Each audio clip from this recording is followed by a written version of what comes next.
Hey, what's up, 259? So we're back with a special episode. This one was kind of impromptu. A very special person at the service center is retiring, Darren West. So we wanted to do something for him besides a party. We decided to invite him on the show. He's a manager here. If I refer to him as director, he didn't make it that far. He didn't know the right people. But That's right. Yeah, we have tomorrow. We'll have a regular show with Shelly from Glass Locks and Doors. Yesterday was with the nurse, and I have some comments about that we'll talk about later. But Darren is today.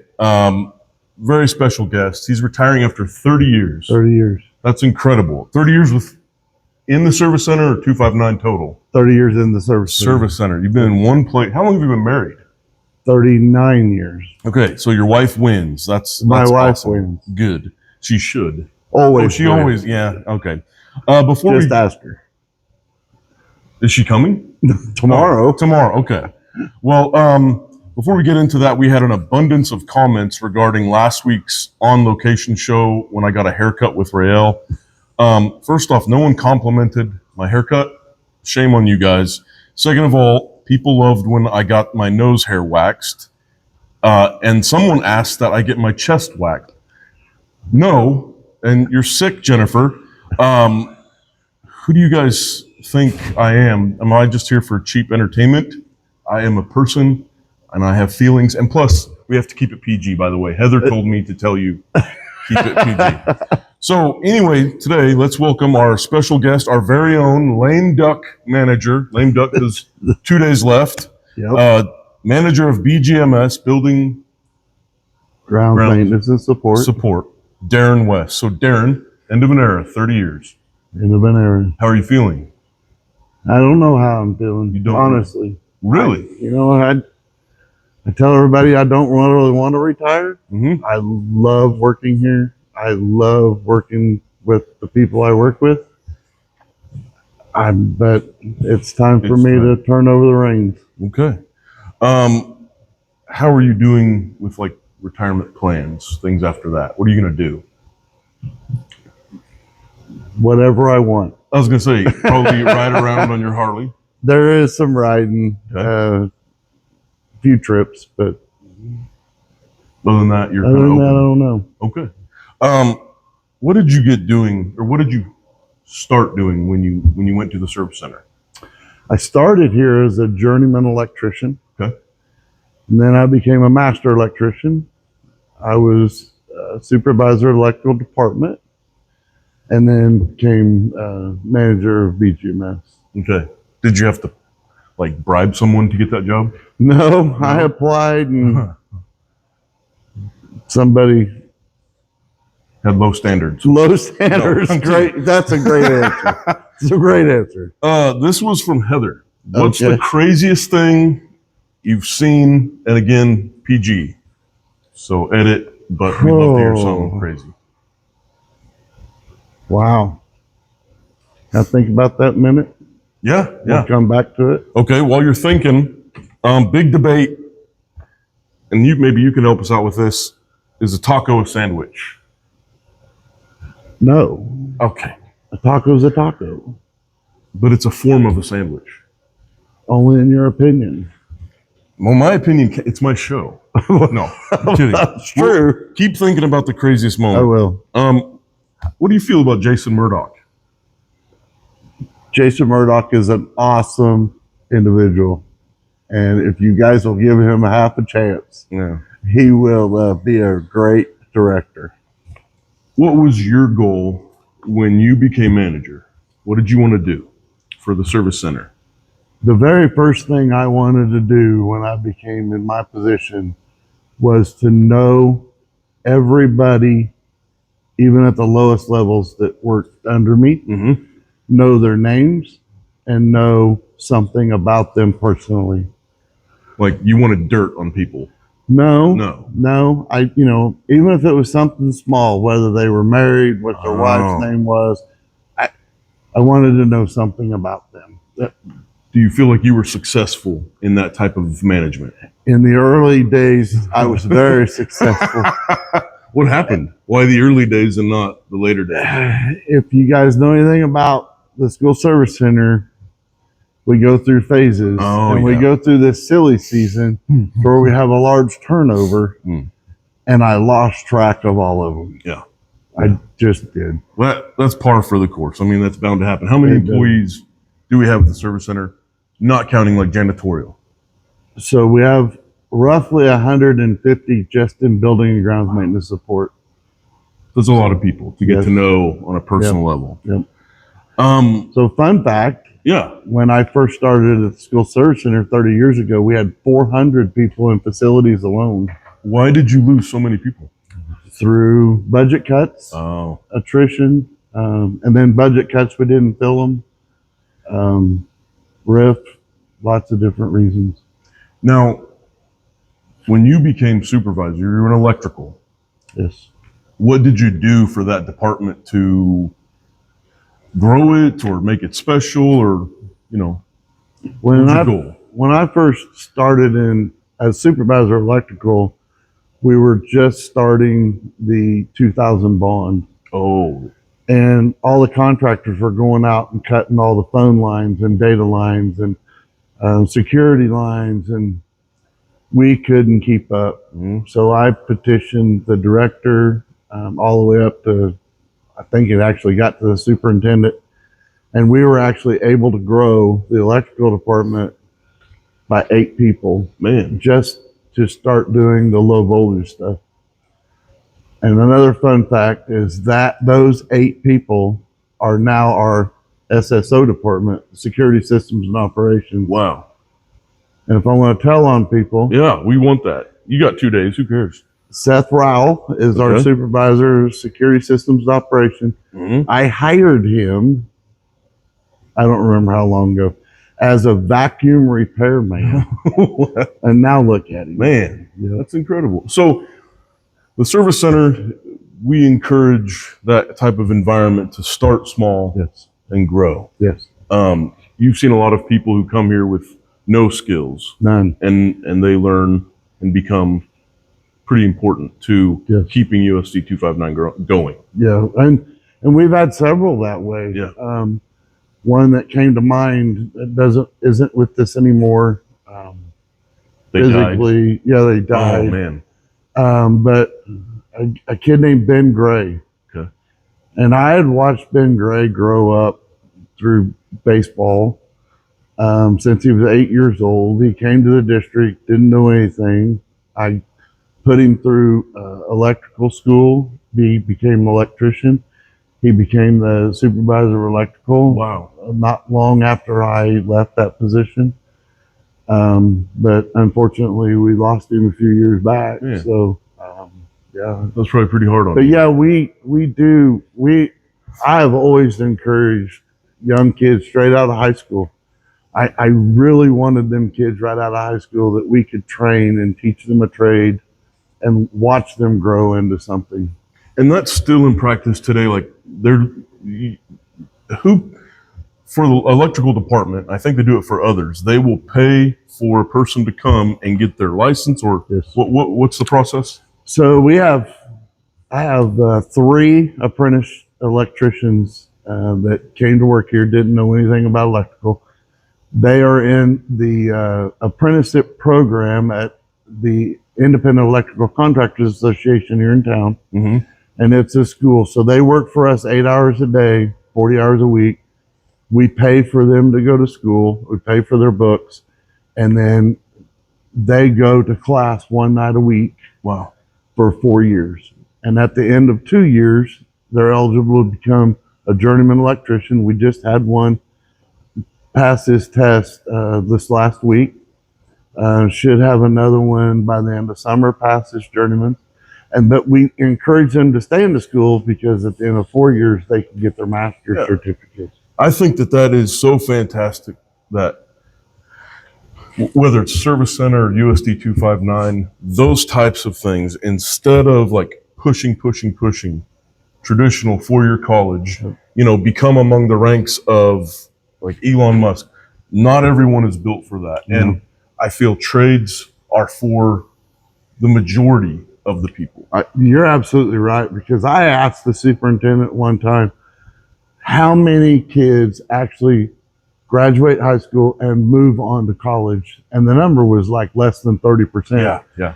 And I asked her it was Alicia Thompson at that time. I said, well, what about the other 70? Right. Where do they go? What are we doing for them? And just looked at me. And I said, I've got kids that are coming here to apply that can't even read a tape measure. Yeah. They can't do simple fractions, can't do simple math, addition, multiplication, subtraction, division, do any kind of fractions. And that is key in the construction world. And it's not just because they're from Oklahoma. No, or It's the Arkansas. education. Yeah, or Arkansas. My wife's from Arkansas, man. Well, I feel That's okay. that explains why she's your wife. I didn't want to go personal, but no. I get what you're saying. I wish I knew about this place because I loved carpentry, but I didn't like the construction world. But to know that I could have had a job doing carpentry right out of high school, Yes. but doing it this way, it's so meaningful. I've always said this is the best secret that the school district has is this building right here and our facility division. Oh yeah, the facilities is awesome. We'll get into some more of your thoughts on the SSE, particularly. What's your legacy that you want to leave? I just hope. Do I need to get a box of tissues? No, Okay. I just hope that the relationships that I've built and the things that we've done together as a team is enough for people to remember me and remember the things that we've done together. Not so much just me. It's never been about me. Why do you love snow removal so much? It gets me out of the office and it's fun. I get to go play with cool toys. Okay, that is true. I mean, yeah, that's true. Snow blowing is pretty cool. If you were going to interview your younger self, because you were on my interview team or whatever, and I thought, your face was, I thought I lost. But what would be one question that you'd ask yourself during that interview? When I was I think I was early in high school, I dated a girl and her dad kind of interviewed me at a dinner table eating pizza one night. Smart. But he asked me one of the most important questions ever that I always I ask you guys is, what do you want to do to succeed? And how do you want to get there? And I remember that. That's been over 40 years ago. I remember that. And it's a very important question. Yeah. Do you feel like you've succeeded, or has that been a thought in your head as you continued on in your career? Honestly, my high school self, I far exceeded my expectations back then. I didn't know you, so I can't say anything about it. Make an argument for trades jobs and trades education that we provide. So the world can't go around without trades. It just can't happen without trades. Here in facilities division, just in building grounds maintenance support, I always tell everybody, we can build a house. Mm-hmm. We can build a building from dirt to move in, including stock it with food. Mm-hmm. We put tires on cars. We can build cars. Yeah. We can do everything. So if you don't want to live in a tent or under a rock, you have to have tradespeople. Yeah.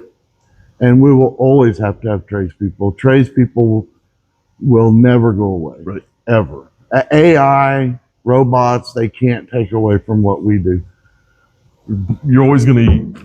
You're always going to poop. Eat. You need plumbers. You do. Yeah. You need power to see electrical. You're always going to have kids that put trucks and cars and things down toilets. We need more than plumbers, but trades, yes. The house that my sister lives in, we moved in and we found out, and she bought the house.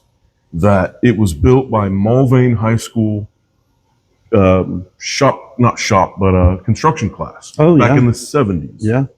So I thought that was a cool thing. I was like, I wish we did that now in high school. You know, we do in East High School. Yeah. We do. They started out building dog houses, and then they graduated into bus stops for kids in rural communities where it looks like a phone booth, if people know what a phone booth looks like anymore. And it was someplace the kid could go in and be out of the elements to wait on the school bus. And now they're building small houses. Yeah. It's a really cool program. It is a really cool program. And the teacher just won a big award. National award, yes. Yeah. That's pretty incredible. What's your opinion on the value of the service center? Because not every school district has a service center, even ones that are our size. The value is very, very important, and it's undervalued. Yeah. And it needs to be valued more. I can remember when the school service center wasn't valued enough, where we literally had to write stories, write articles justifying our jobs. Wow. Almost monthly. Yes, because even teachers didn't think they needed school service center. You can only imagine what would happen to our schools. Even the environment, if they didn't have us going around and keeping things going. And look at budgets. We don't have enough money now. Yeah. And we can't afford to pay contractors forever. Right. Yeah. It's kind of scary to think about. Going back to that question about the craziest thing you've seen here, can you think of anything? Well, you told me I had to keep it PG. Yeah. Like edit out the cuss words and. There was a young man at Adams Elementary. Okay. That had convinced his parents they wanted him to file suit on the district because every time he went to the restroom, he would get electrocuted while peeing. I had to go verify. The urinal was not electrified. Like Tommy Boy when he goes and pees on the electrical fence. Our toilets and urinals are not. They don't have any auto flush, but it's not. Okay. There's no electricity. What happened? He was lying. Thank goodness. Oh my God. Okay, so you are an electrician. Yes. So we've got 5 electrical questions and then one HR managerial question. Let's see how you do. I can answer them. If internal combustion engines are used as the prime mover, on-site fuel supply must be provided for no less than blank amount of hours of full demand operation of the system. 2, 3, 4, or 5. 4. 2. Wow, not doing so good. Receptacles not supplying loads directly related to circulation systems must be located not less than blank feet from the inside walls of the pool. 3, 4, 5, or 6. Neither. They're technically supposed to be 15 feet away from a pool. Not supplying loads? Yes. Any electricity or any outlet is 15 feet away from a pool. This says 6, but his sounds better, so I'm going to go with his. We can go get my code book. Oh boy. That is not good television. Reading codes. Okay. Maximum overcurrent protection for 12 AWG. What is AWG? It's a fancy word of copper wire. Okay, so he knew that part. So maximum overcurrent protection for 12 fancy copper conductor 20 amps. He got that one. The minimum lighting load for industrial commercial buildings is how many volt amperes per square foot? 2, 5, 1.5, or 3? 5. 2, but I kind of like this is safer. The And You're dating me back to 1987 when I passed my journeyman's test. this is 2023. I know. So like we have cars now and fire and electricity. Oh, they're still horse-drawn, some of them. The ampacity adjustment factors don't apply to conductors installed in surface metal raceways if the cross-sectional area of the raceway exceeds 4, 8, 12, or 6 square inches. Okay, 4. And you should have left Justin Waters, my current replacement, out of this question. Oh. Out of getting these answers. He had nothing to do with it. But thank goodness Justin knows what he's talking about at least. Okay, and finally, which of the following statements regarding the 3 stages of the prevention-focused service distribution model of social work is incorrect? The primary prevention stage involves addressing potential causes and getting rid of the problem's root cause. That's A. B. The problem occurs prior to the primary prevention stage. C. The secondary prevention stage involves actions that attempt to stop the problem before they spread and cause further harm. And D. Actions in the tertiary stage are designed to decrease the problem's severity through remedial service provisions, which decrease the problem's lasting effects and duration. Well, the school service center way is to do D first. Yeah. I would say C first. It's B. The problem occurs prior to the primary. I don't know what any of that meant. But you said help the person, and that's the school service center way. We want to help you succeed before we fire you. That is true. Sometimes to the detriment of the department the person's in. But I'm not going to go there. You didn't want me to go there. No, I don't want to go there. This is, we don't have all day. No, we don't. 2 days. So, but Darren, Jason is your replacement. Do you think he deserves to be your replacement? He does. He wears pink shorts, high water shorts. He dresses really funny. Funny is... And we make fun of him a lot. Yeah. But I was on Jason's initial interview committee. Yeah. When he hired in to be a furniture mover. And he was bad at that.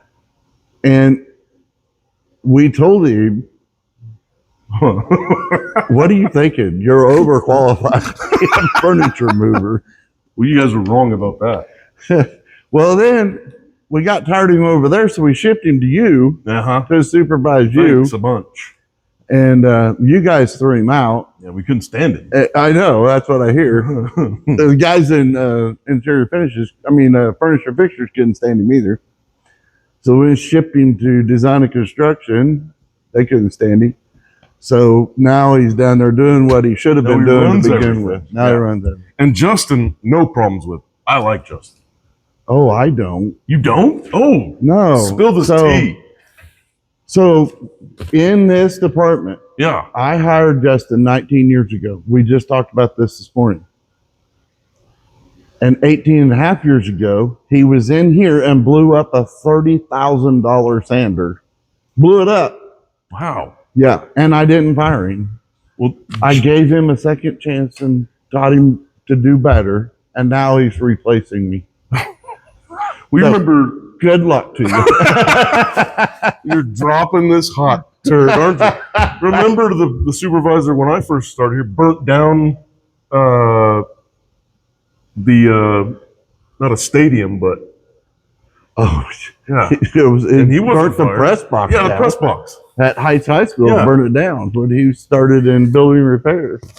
Get a job here. You could do anything, and you'll keep your job. But seriously though, Darren, no fighting, and no drinking, no drugging, drugs. Yeah. And don't run out of sick leave. Don't. Yeah, that's a big deal. Don't be late. Of course, nowadays that one's kind of iffy. It's loose. Yeah, it is a great job to have. Darren, we thank you. What I thought when you talked about what makes Service Center so special, it's because we care. We're employees directly of taxpayers, but we care. It's different from like a contractor. Go ahead. More importantly, we care about the kids of Wichita Public Schools. That's more than anything. Yeah. And we buy into what Wichita Public Schools kids will do. Yes. We don't get rich up here, Oh, no, We're- no, we don't. and we're not going to be rich. Mm-mm. But as long as we continue to care about the kids and care enough to give them Mhm. as much as we can so they can succeed, we'll continue to be here. You said it better than I practiced, but that's exactly it. We care about the buildings, of course, because we want to provide a good environment, but it's for the students and the teachers and the support staff at the schools. We care. We want the success of these teachers. We want the success of students. And that's why I feel there's a invaluable benefit to the service center and what we do. I certainly feel that way. If you want to visit the service center to get a feel of what we do, just come on down, ask for Jason, and have him show you around. He's not very busy. We have a few comments from episode 7 with Nurse Brecken. Some people were concerned about my health. They had a lot of good suggestions like lose weight and take up water aerobics. Thank you. Others weren't so kind. One person suggested stop fighting it and go to the light. That was Dixon. Thank you for your suggestion, Dixon, but you go to the light. If you want to be on the show, message me in the comments. Of course, we're going to talk to any USD 259 employee like Darren. We'll even get perspective of students if they want to share, what their experience is going to 259. But we also want to talk to people outside 259 about job opportunities that they may have. Maybe they have a program like intern program or different things to get certification. Let us know and we can talk to you. We want to make sure that these are beneficial for students because that's our goal, is to help them succeed as fast as possible. And we're heavy into trades, obviously. So please message me in the comments. And we want to end any show with something encouraging and upbuilding. It's okay to be the saw, but don't be the piece of wood. Okay. Thank you, Darren. Anything else you want to add? I don't. Thanks. All right. Goodbye, everybody.